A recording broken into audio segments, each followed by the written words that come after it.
Thanks.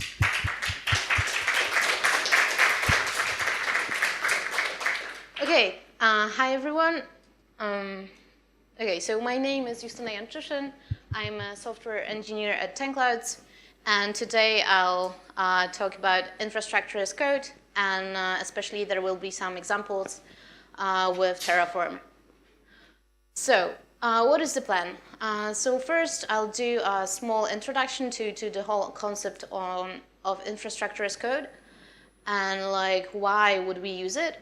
And then there will be some practices and principles that we should apply when using it. And then I'll talk a little bit about Terraform.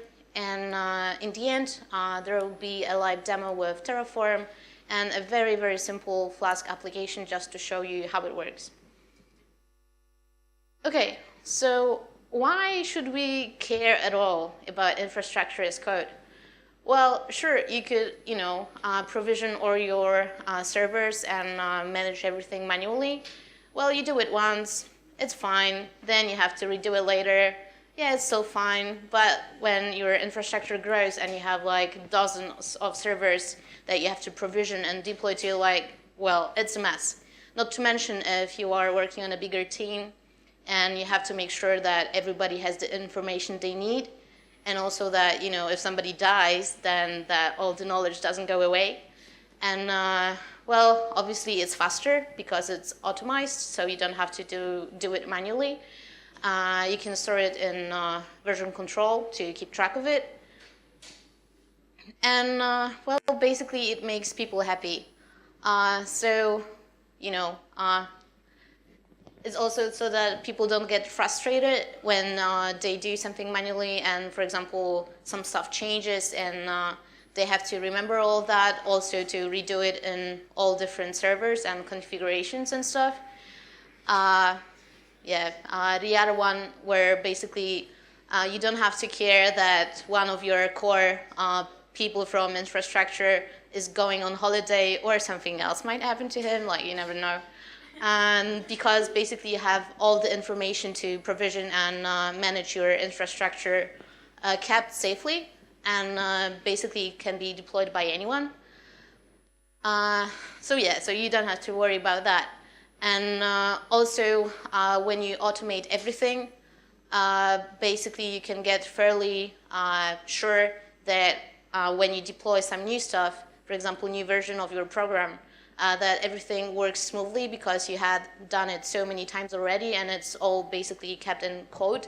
So there's not as much room for human errors. And also, for example, if your traffic grows, you can simply provision new servers, new infrastructure, and deploy code very easily in a matter of seconds, minutes. Well, of course, task of provisioning servers and installing the software and stuff like that, it's not very exciting, so you could fall asleep. So if you have it all automized, basically you just deploy your code that manages everything for you, and you can concentrate on some more interesting tasks. Also, another thing is that basically you're being kept so you feel a little bit more responsible because you have to check in your code to source control so other people can review it and find more mistakes. And basically it prevents you from just randomly SSHing into servers and just changing stuff manually there because there's a clear process of how it should look like.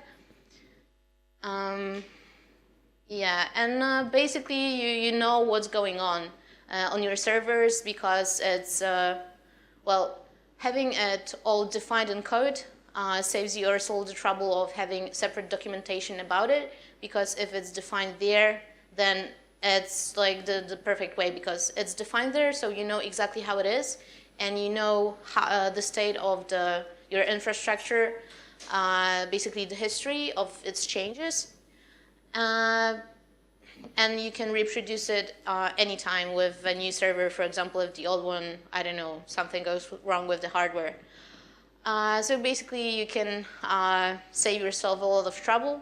And also another thing would be that it's very easy to, for example, roll back. And like when you're deploying new applications, to do something called green-blue deployment. So basically you have your old version of your system with the old version of the software. What you can do very easily with infrastructure as code is to provision whole set of new servers, deploy the new application there, perform all the tests and stuff that you need to make sure that the new version is working, and simply then change the traffic routing to this new service and basically destroying the old one.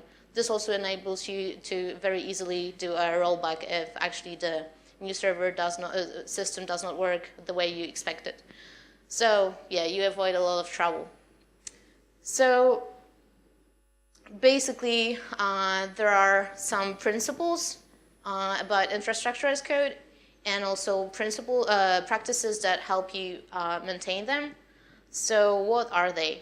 Okay, so the first thing is that there's this idea that basically any element of the infrastructure should be possible to reproduce without any hesitation. So basically, if you have thought it through very well before you have put it into your source control, you have created all the automation already, and then basically, you can redeploy it again whenever you want to. So if something goes wrong, whatever, you can just recreate it. Or if you find out that you need actually more of a particular server pieces or whatever, it can be done very quickly. Another thing is that systems should be consistent. So let's imagine that you have a couple of web servers serving your application, and basically there's a load balancer on top of them. So with infrastructure as code, basically all the servers should be provisioned in the same way, which might sometimes not be the case if you have provisioned them manually, or if you have SSH'd into them and just installed some packages because you wanted to do this quick fix or something. And if you do that, you basically are not really sure what's going on there. And if you keep them consistent, meaning that all the changes that happen on the servers are actually being done by an automated system, and also the system, like the state of it, is being stored in your version control, you basically can be fairly sure that you know what's going on, and there will be no surprises. So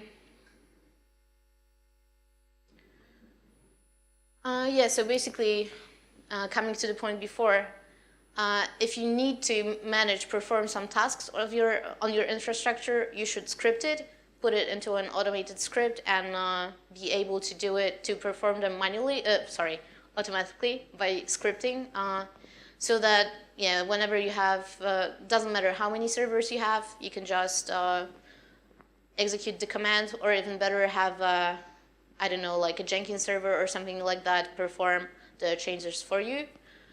And another thing is also that design is also always changing. Well, let's say that today you're thinking that you need this, and that maybe your traffic won't be as big, and it may happen that in a month it's like totally different.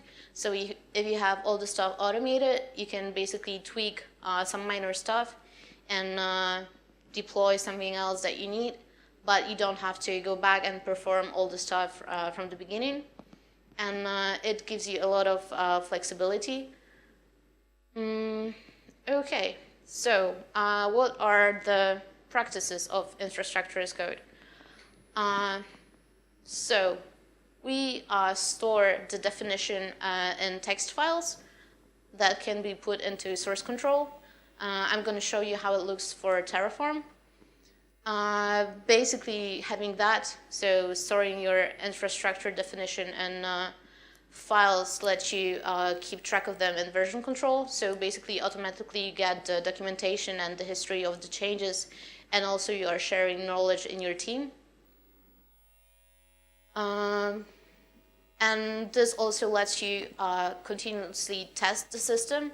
So a scenario that you could have is that actually, let's say that you have some build server, for example, Jenkins or Travis or whatever, that could actually create the infrastructure for you and then deploy the code there. So not only could you have the infrastructure created automatically, you could actually, let's say, every, I don't know, day or every week run the tests for deploying your infrastructure by an automated system, so that you basically are sure that anything that's going to change after the changes, that everything is still working the way you wanted it to. And also, well, then if you do small changes rather than batches, you kind of want to see continuously that with every small change, your system is still working. And yeah, also another thing is with the practices that your services should be available continuously. So this is also this thing about the blue-green deployment, for example, that whenever you're deploying changes, you can actually spin up your new system like next to your old one and switch whenever you're ready. Okay, so we'll go on to Terraform right now. So Terraform is an open source tool for building, changing, and managing your infrastructure. You can do it with it safely and efficiently. It supports a range of different cloud providers like AWS, Google, Azure, DigitalOcean, and many others. So this is kind of nice. And it's using a simple and declarative programming language. It's developed by HashiCorp, so the same one that did Vagrant. Yeah, so basically using Terraform, you can create and manage your infrastructure using client commands. And yeah, maybe, okay, so what are some good points about Terraform? One being that it's cloud agnostic. For example, an alternative to Terraform would be CloudFormation, which is the tool provided by AWS. It's not cloud agnostic. Yeah, it's only for AWS. So this is nice because using Terraform, you can create definition files for infrastructure across various cloud providers. The other thing is that it's open source. And this is actually very good because it means that whenever there's a problem, you can go and look into the source and maybe you can find a solution. So there's also like a big community behind Terraform, which means that its development is much faster than, for example, CloudFormation, which is in-house solution. And yeah, so basically whenever some developers find that they need something new, it's very possible that it's going to be added very soon, and you can actually add it yourself if you need it. The documentation is fairly good. I would say a lot better than CloudFormation, and it's much easier to use. Yeah, we're going to see it in the demo. So there are also some other tools, not only CloudFormation, that let you do infrastructure as code. So I'm just going to show you like a short comparison. So you might be familiar with some of them. For example, I really like Ansible. But the thing is that so there are a couple of different concepts. So first of all, there's this differentiation between orchestration and configuration management. And Terraform, as well as CloudFormation, are mainly for orchestration, which means that it's more for creating and managing infrastructure and not the configuration of the actually what's on the servers, simply like provisioning the servers. But to some extent, like also, for example, Ansible is also able to provision some instances for you. But it's just like, it does a lot of other stuff as well. So like, for example, I use it mainly for configuration management. So for example, for installing some packages, running services on the instance already. So like Terraform, let's say, would be a step before that. Okay, so what's nice about it also is that the language that it's using is declarative. What it means is that basically when you see the definition file, you see what's gonna, basically you see the end state. And unlike the other solutions, which are, for example, Ansible is procedural, so you could execute the same playbook a couple of times, and like the end result might not be the same. So it's also about immutable infrastructure. This also has to do with this declarative approach. And another cool thing is that it's client only. What does it mean?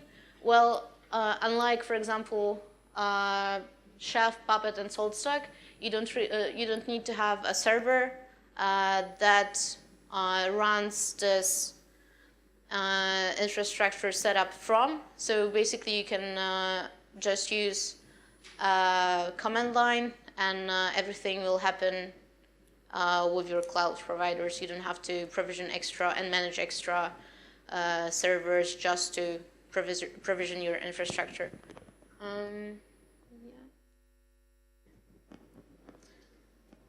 Okay, it's demo time. So, oh no, it's not running. Oh, that's better. Sorry.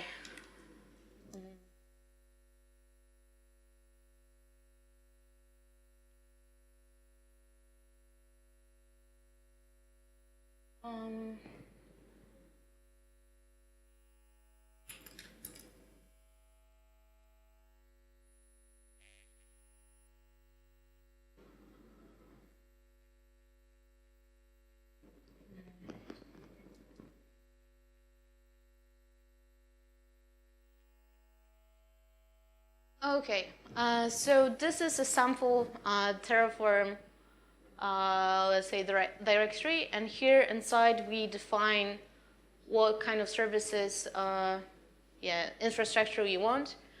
So here, so the demo is done on AWS.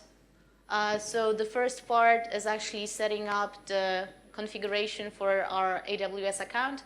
So to do the demo, you would need an AWS account. So we say in which region we want our infrastructure to be set up. You also need to provide a credential file, or you could also set up your credential for the AWS API using environmental variables. And what we do underneath is, so first we create a security group, which will be added to our instance. So here, basically, we will enable the traffic to port 80, so basically HTTP requests. Since we will use Ansible to deploy our application, we also add the ability to SSH into it. And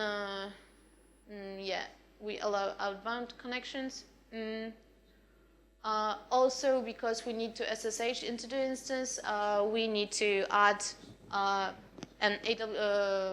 public key so that we can later access our instance. So we create the key. Basically, we import one that we already have, export one that we already have locally, so that AWS can make use of it while creating the instance. And basically, here we have our instance definition. So we basically just say that this is the security group that we want to use. This is the key. We add some tags, and we specify the instance type, and we say which image it should be from. So here you see that we are making use of variables. So there's a variables file. In the demo, like in the repo, there's an example file, but I'm going to show you what I'm using here. So basically, we put the path to our credentials. If you have more than one AWS profile, you should set the one you want to use. We're going to deploy it in the Ireland region.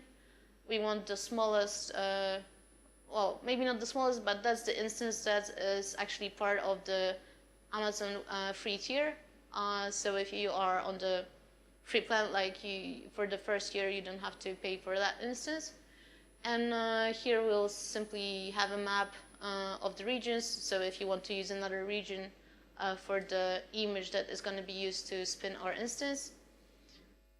And yeah, basically we also add specify the key that should be exported to our EC2. And also here, the other thing is there's a file where we specify the outputs that we want to take from the infrastructure that's being created. And yeah, so that's basically the Terraform part.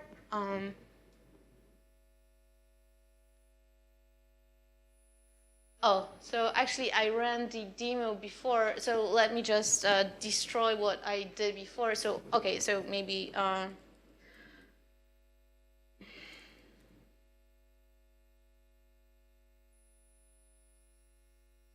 No, I'm going to run it again. Yeah, sorry, I kind of forgot about it. So in the meantime, I maybe show you also the Ansible part that's going to be used for our application deploy.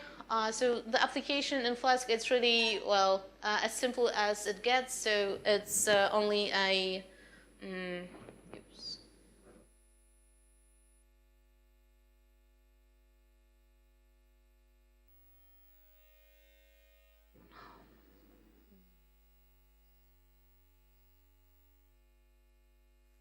So yeah, so it's simply a hello app. So nothing much, and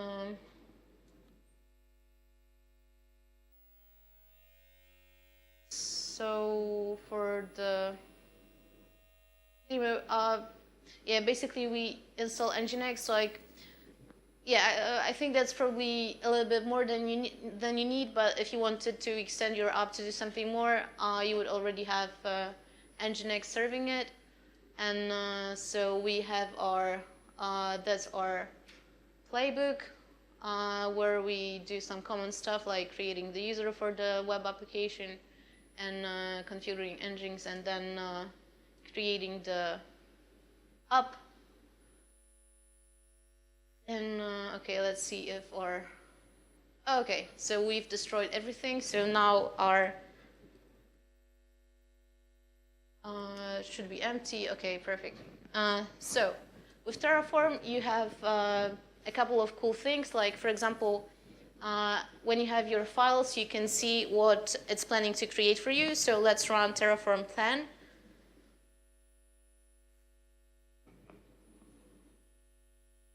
So it will actually, using your file, tell you that, oh, it's planning to add 3 resources, nothing to change because we didn't create anything yet, and there's nothing to destroy. So here we can see exactly what's it planning to add. So we can see that it's going to add an instance, security group, key pair, and an instance. So yeah, this is what we wanted. So let's run, let's apply it.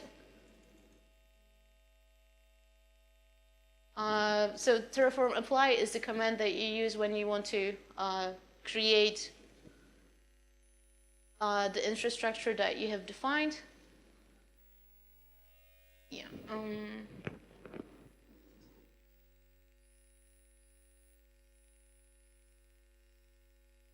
So it's creating everything. It's also displaying information about the created resources. It shouldn't take too long. Okay. In the outputs, we defined that we only want to have our public IP.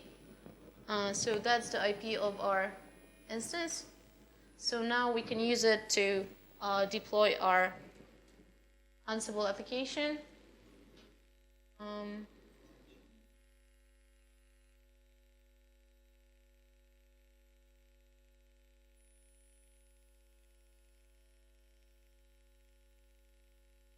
Oh no.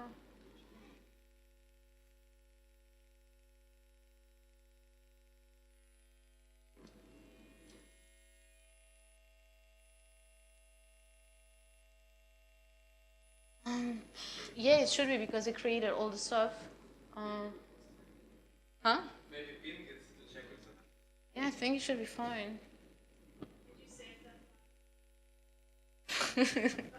Okay, did I save the file? Yeah, I think it's saved. Oh, yeah, it's better. Maybe I didn't. Okay, so in the meantime, while Ansible is doing its thing, hopefully it can connect right now. So also, like, we did the Terraform apply, we can show, if we show what we have,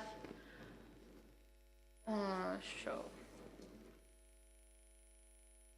So here we get the description of the infrastructure that we created. And another cool thing is that if you want to, for example, change something, we can also manage that through Terraform. So, for example, yeah, like the simplest thing, we're gonna add another tag here.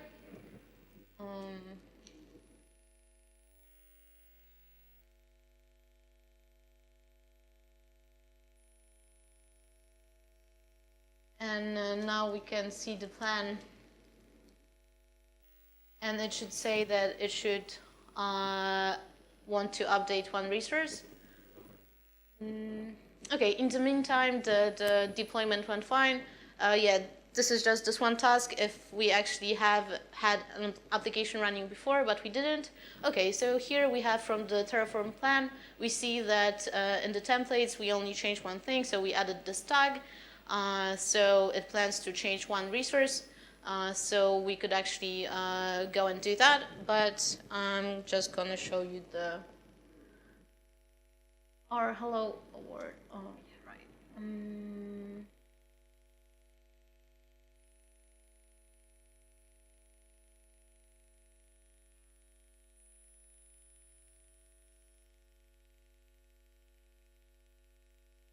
Yeah, so basically this is the instance that we provisioned with the Terraform, and it's running our Ansible application, and we basically did it all automatically. Here we can also see our instance. Can we?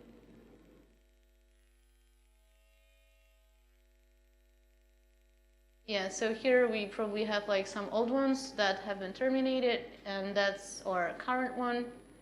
And yeah, so right now it should have this one tag only. And if we run Terraform apply,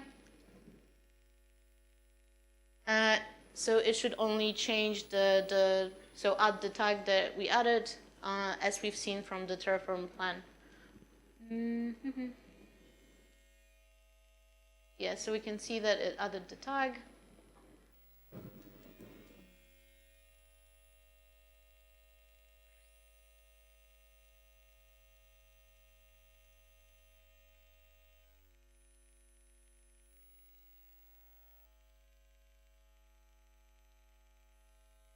Yes, and we can see the new tag here as well. Okay, so I think that's more or less it. Everything is available in the repo.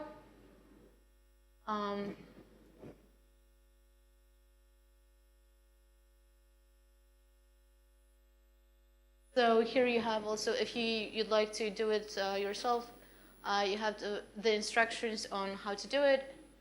And there's a picture of nice dog. Yeah. Okay, so there's the folder with Terraform stuff, and there's the other folder with Ansible stuff. So yeah, that's it.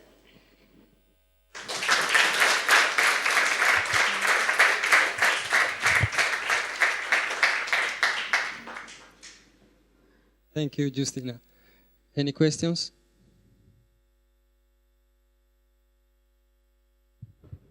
Thank you. It was great. I was a bit lost when you showed the configuration files. You had YML files, you had J2 files, you had Python files. Python files.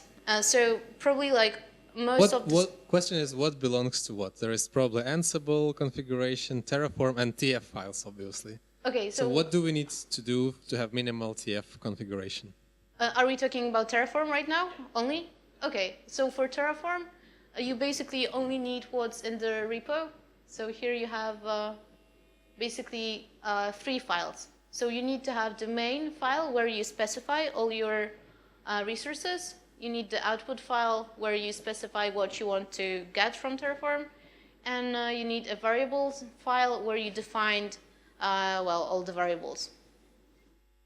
So if you basically clone the repo and run Terraform apply from this folder, you're going to get the minimal stuff. You just need to create your own variables using this example file. Okay. Yeah, actually, like the Ansible part was probably more complicated. So here are all the YAML files. Yeah. Any more questions?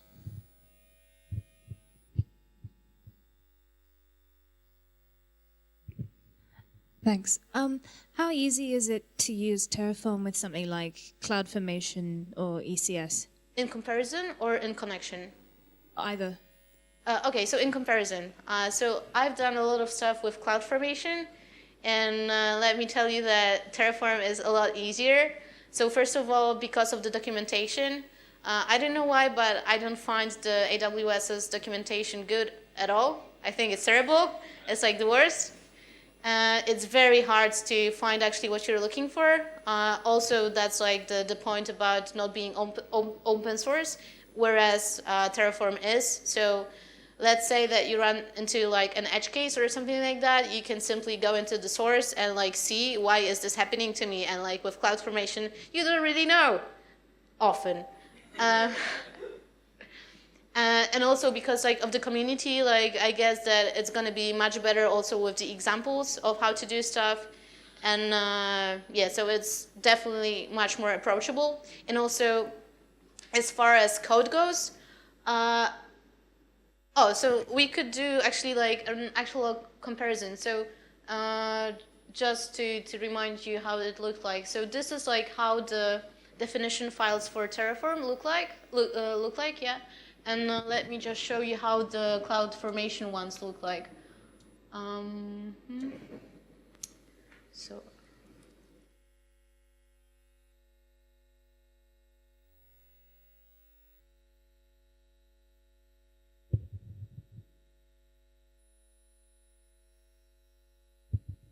So yeah, so for example, this is the configuration for one EC2 instance.